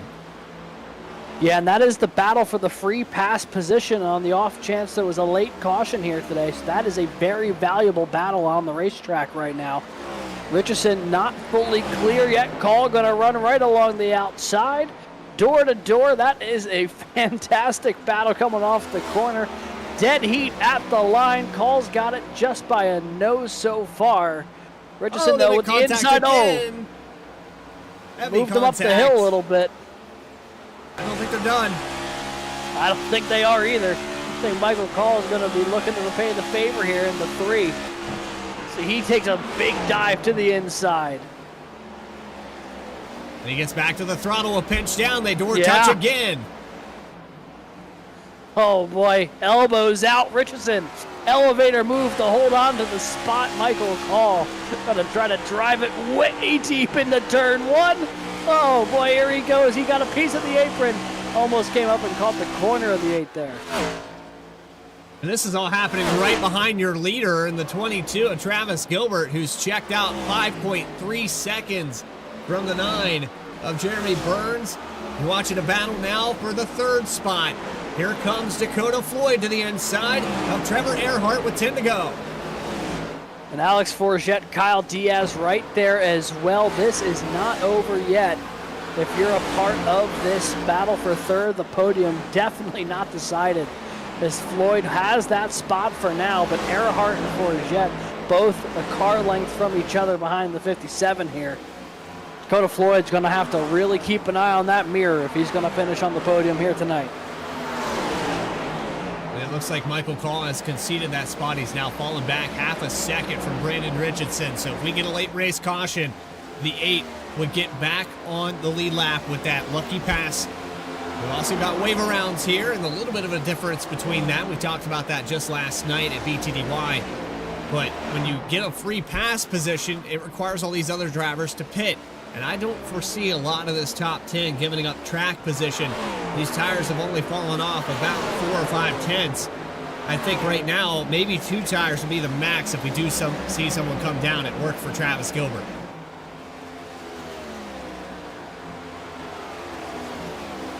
See there, that's the, oh boy, Diaz thinking about making it 3 wide for a second in the 1. Thought against it.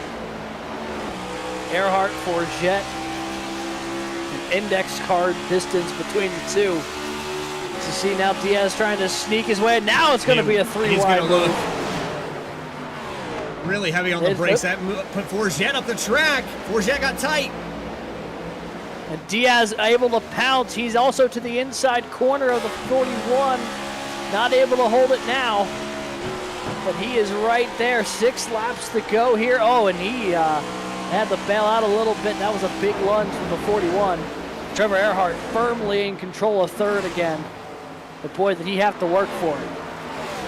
Actually, we got the 57 that's 4th. up in 3rd. And he's checked out from these guys. I know it was kind of hypnotizing us because they had been battling for so long.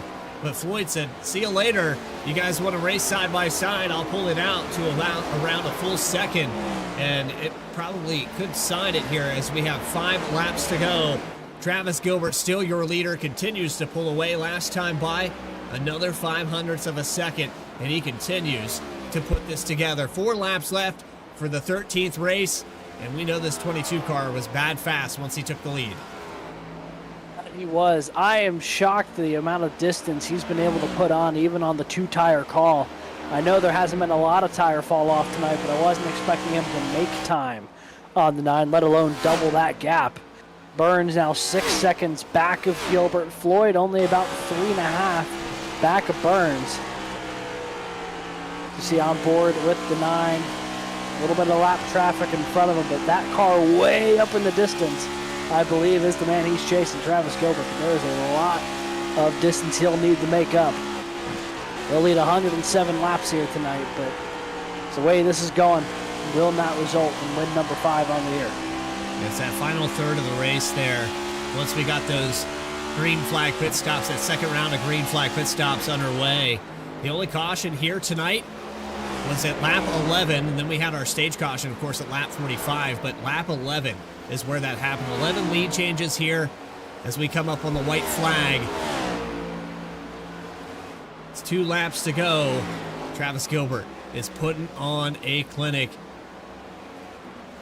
I think this track was just a matter of defending the best you could, but if you were faster, you could not pass the leader. And Jeremy Burns worked that advantage for as long as he could, but the 2-tire call has seemed to work out. It's going to be official here. 1 more time to go. Presented by Erhardt Homes. Love where you live. Shaping up to be, I believe, win number 2 on the season for that vet the track machine. Travis Gilbert second into the points to Jeremy Burns coming into tonight's race, and after he gets through 3 and 4, he'll be closing that gap just a little bit. It's another ticket to the playoffs for the 22. Travis Gilbert is going to win at Music City. Second win of the season for the 22. 30 laps led. He started all the way back in 20th, and his fastest lap came almost the end of this race. He almost tied it there. Man, what a show as he comes by for his celebration. Jeremy Burns, Dakota Floyd, gonna round out your podium. We'll be talking with them after this one as well. Great run for Travis Gilbert, great run for Dakota Floyd. Tell you what, Kyle Diaz, 29th to 4th when this one was said and done. Crazy stuff.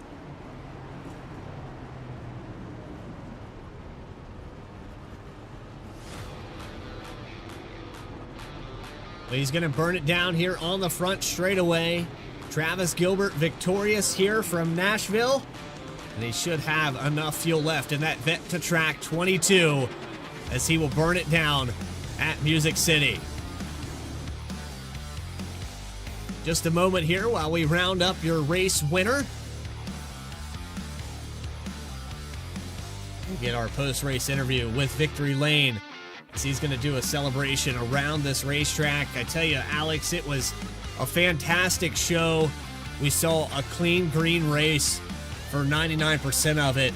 And, you know, outside of that, just a little mistake there between, I think it was Michael Call and somebody else. There was another car that went down to the apron and went off the racing surface that could have brought out a caution. But outside of that, it was a quiet night for these guys and just really competitive. Yeah, they put their head down. They took care of business here tonight. Only 15 cars finished on the lead lap. Very funnily, though, of the 15 cars on the lead lap, about most of them finished within 7 seconds of each other. Third all the way back through 12th. We're all 10 to 17 seconds back of our race leader, Travis Gilbert, here tonight. But him and Jeremy Burns had checked out from the field, but we got some fantastic battles throughout the mix tonight. I mean, that was a stellar scrap at the end between Brandon Richardson and Michael Call, battling for that free pass position should there have been a caution. Well, we're trying to find Travis Gilbert here, not seeing him in the channels, so we're going to go ahead and take a quick commercial break while we round up your race winner. You are watching the Chapman Cup Series live from Nashville.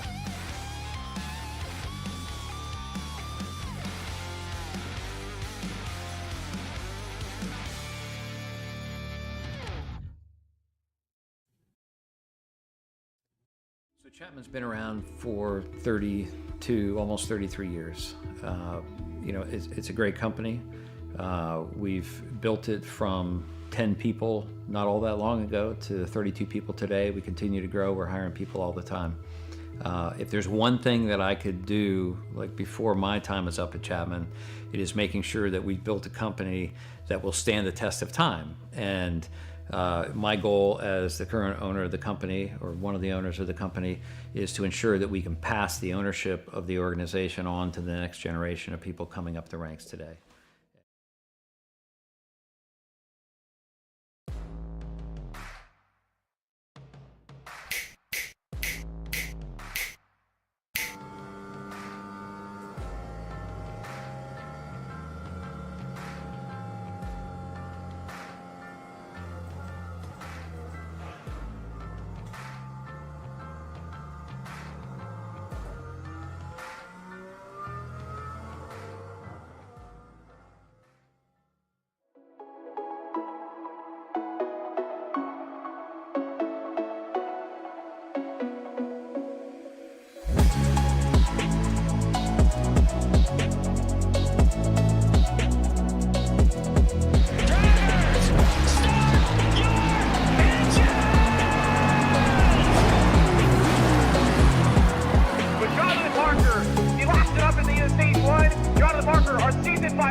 Is going to take the victory, 128 laps without a pit stop. Donnie Kite's going to get through it all and score his first career win. Saturday Night Racing League and throwback at Charlotte goes to Josh Adams.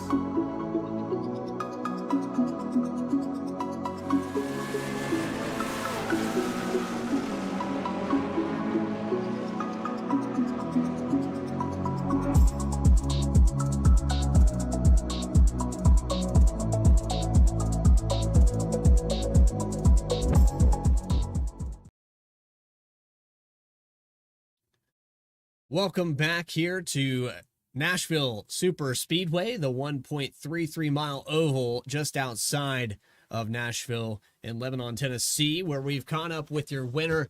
We finally found him here in the Discord channel. It's Travis Gilbert in the number 22.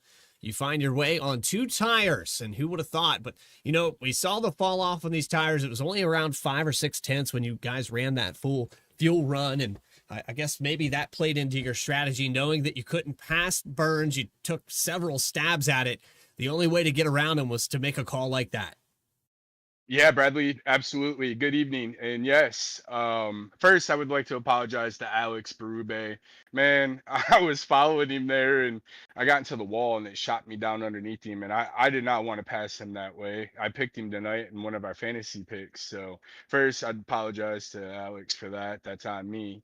And then, yeah, dirty air here. I mean, I could see that Jeremy was starting to get tight, burning the right front up, and I could get better exits, especially over in 3 and 4. Seemed to be that's where I was better than most people. I could make some runs, but 1 and 2, you got to do that wide sweeping arc in order to get to the apex and drive off the corner, and you can't do that when you got, you know, old tires. So Jeremy was doing everything he could, and he did everything perfect. He forced my hand with dirty air, even though I felt I was faster on the long run. He would put his car in every position that he needed to prevent me from getting in front of him. I felt like we both understood if I got out in front, I could walk away. So 2 tires was the only way that I felt I had an opportunity. With the win under my belt, I was willing to go for it because clean air kind of means everything with this car. Yeah, and it really showed itself here tonight. Travis, you come up here with a win already. Like you said, now adding a second one. We're starting to chip away at the second half of this regular season now. And we looked at that playoff picture. You were already up there in that top 3 in points. This should help you tremendously on the momentum to Michigan. Yeah, man, I just really appreciate my Racing for Freedom teammates. You know, Ray Lane, Kyle Diaz, B Rich, Devin Hudgens, John Fike. John Fike got promoted, so congrats to him. That's why he missed tonight's race. He'll be back next week. So we're proud of him down in Mississippi doing good things. You know, these guys, we put in a lot of work, and you know, I suck at qualifying, Bradley. I absolutely suck at qualifying. I think I'm proven I've got fast race cars to come through the field, but you know how much easier my job would be if I could just put together 2 fast qualifying laps? I can tell you it'd be about 19 positions easier as you came from the middle of this pack all the way up to the front. But Travis, it was fantastic. I know you were shouting some drivers out there, some other teammates and people that put this car on the racetrack, but that Penske font seems to be a magic number around this racetrack. King of the Concrete, Travis Gilbert. Anybody else you want to thank? Yeah, my mom, even though it's a belated happy birthday, Mom, we didn't get to win on your birthday, but we got to win a couple days later. So I love you. Happy birthday. Our friends, Terry and Tweet friend, Chauncey friend, appreciate them. And as you can tell, Vet the Track is, we're trying to get them out there. They actually been on Brayton Lakester's ARCA car and stuff. And he sent me pictures. He sent me a piece of the Vet the Track logo on his car. So now we're with this video and everything, I'm gonna get on Facebook and give him a shout out and tag it. And we parked it. We parked vetthetrack.org into Victory Lane. Jim Whittam, all the veterans who come out and serve our country, and all the family members that are there to support them too. It's a ride and a journey for them. So all of our sponsors, Chapman Environmental Services, thank you for sponsoring our Cup Series. Buttkicker, they've been giving out butt kickers to the champion, who happens to be Rob Raider. So he just gives them away for gifts now at this point, Mr. Four-Time. You know, Trevor Erhardt, he sponsors the Erhardt Homes. We appreciate him. And I appreciate you guys at V-Speed, you and Alex. You guys put on great broadcasts. So, well, I'm just looking forward to go back and look at this broadcast and it's a pleasure to park it in Nashville Super Speedway, Racing Revolution, Chapman Cup Series victory lane on V Speed. I appreciate you guys. Thank you. Travis Gilbert, winner here tonight. He led 30 laps, started in 20th, and he'll get his second win of the season. We'll see you next week at Michigan. Appreciate you guys. Thank you. So with that, it's time to get the rest of those final results up on your screen as we jump over to the other side of things. And, I mean, we saw there with Travis Gilbert getting that victory, but here's the rest of the drivers and where they turned out. After 2 cautions, one of those for the stage break, 11 lead changes, Jeremy Burns and Dakota Floyd will round out the rest of your top 3. Kyle Diaz and Alex Forget Berube will finish in the top 5. We have Trevor Erhardt in 6th position, Carter Lenz in 7th. Justice Murphy with a fantastic finish in 8th. Nick Owls falls back to 9th. And Justin Ritchie from 24th, he'll gain 14 spots to round out your top 10. Back in 11th tonight, it is Grant Thorpe in that 77 machine. Caleb Gilbert will finish 12th. Parker Johnston, 13th this evening, ahead of Daniel Holloway. And Jacob Sirkovich, the last car on the lead lap. From here, everyone else one plus laps down. Brandon Richardson in 16th ahead of Michael Call. Matt Robinson in 18th. Michael Bennett in 19th. And Joe Joya rounds out your top 20. Kyle Stewart falling back. He was a lap down in 21st position. Michael Reed, 2 laps down to 22nd. Al Likens, 11 laps down after starting in the top 5. He will finish 23rd. Kevin Orlando, one of those cars caught up in that caution. Then Chris Snail will finish in 25th. Not sure what happened to the 88, but damage for him. Grant Turner also had damage. He was down on pit road, 89 laps down. Tyler Harrison, a connection issue for the 45. He won the stage here tonight, but he will finish 27th. Christopher Schaefer, 28th position. Dylan Picklesheimer had a good car for a top 10. He'll finish 29th. Trevor Keith damaged on that first caution in 30th. And then Rob Rader with an early exit here today. He was only about 5 or 6 laps in before he parked it down pit road. And with that, it's time to get the rest of your top 3 up into the broadcast booth. And it's a man that needs no introduction. Alex Gagnon has caught up with the fan favorite, the chat favorite, Jeremy Burns, in 2nd spot.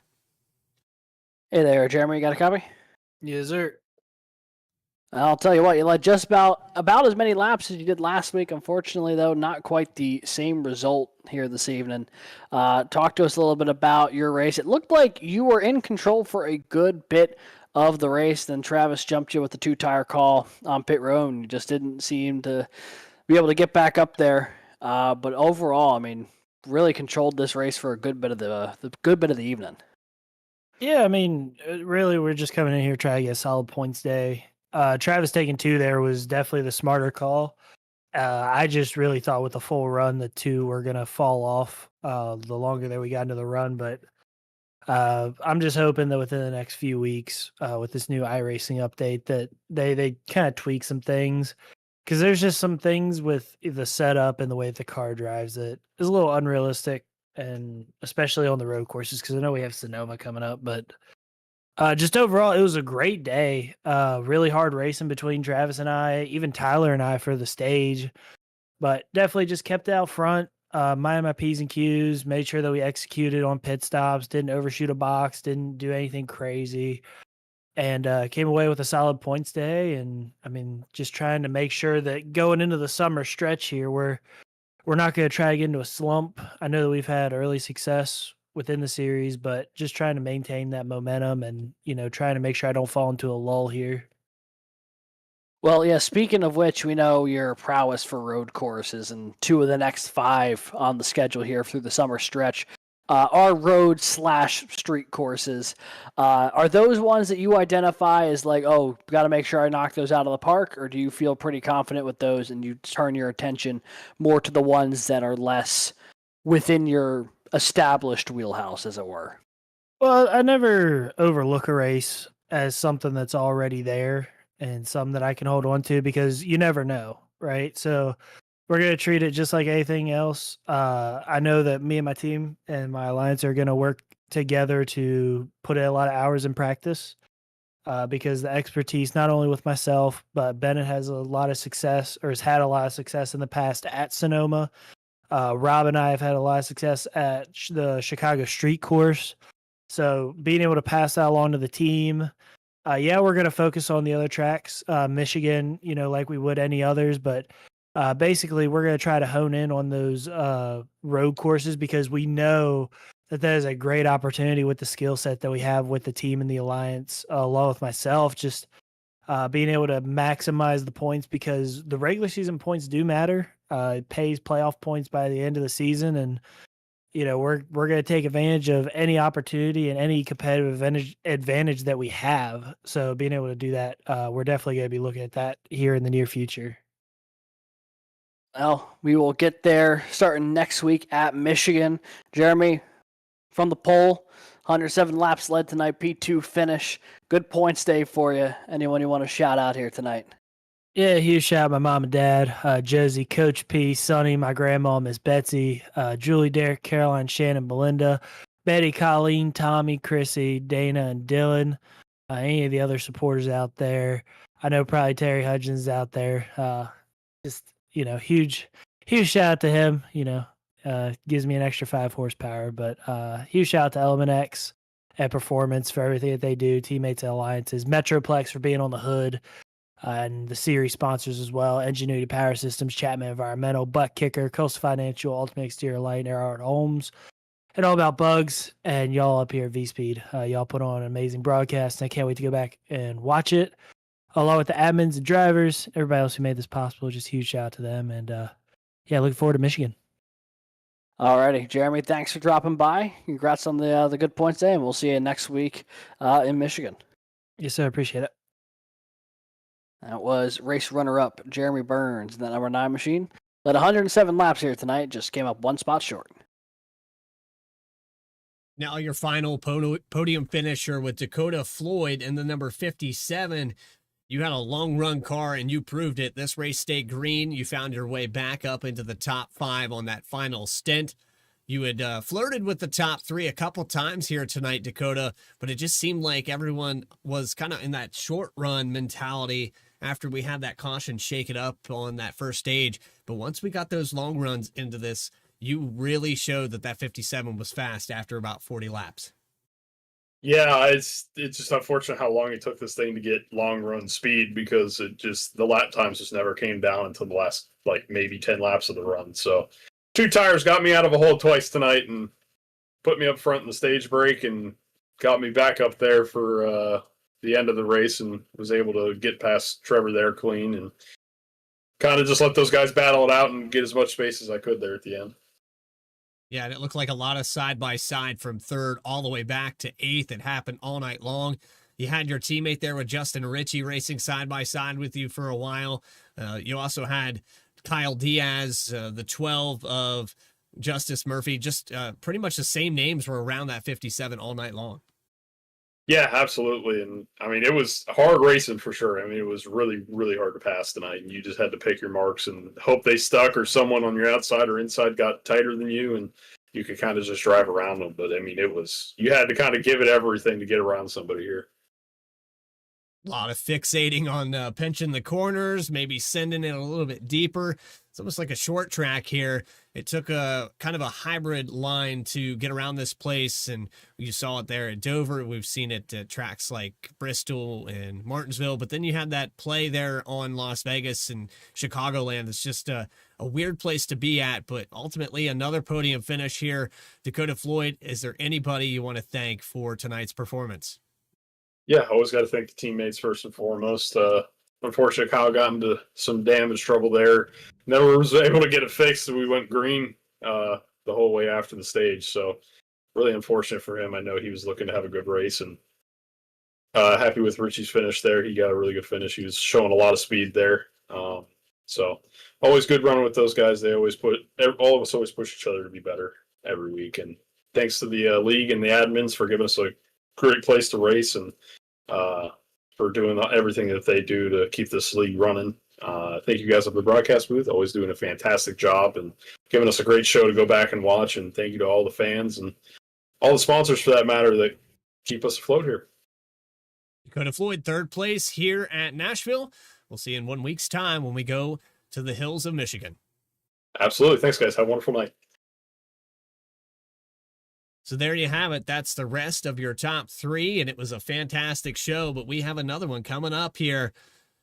1 week's time, we're going to go racing in the Irish Hills. It's a racetrack that, we've discussed, had a partner and maybe a sister track there with Auto Club, so it's kind of the last of its existence. It's going to be Michigan on June 11th at 8:30 p.m. Eastern Time for Week 14. Alex, I know that you've been to this place. I've been to this place. We love these tracks. It's wide, it's fast, it's easy to pass, multi-groove at its best. Yeah, that's especially in this next-gen car, one of the tracks that have really come into its own. And, I think we'll get treated to a fun show. It's also a fun challenge for the drivers because after a couple of these trickier ones like a Charlotte or a Nashville, this is just full speed ahead, pick a lane, and send it in, hope it sticks. Again, you can catch that at 8:30 p.m. Eastern Time. We also have more racing action with Goat Locker and Saturday Night Racing League through the week, so tune in here on V-Speed, and we'll be picking up more oval racing with the Truck Series on Monday night, Apex Cup on Sunday. But for everybody here at V-Speed, Alex Gagnon for our co-commentary. He's done a fantastic job taking the lead there, and I'd like to thank Christian Hill again for helping us out. This has been another V-Speed production for Adam Baker and everyone in between. This is Bradley Cooper saying so long from Nashville. We'll see you next time. Until then, stay tracking, everybody.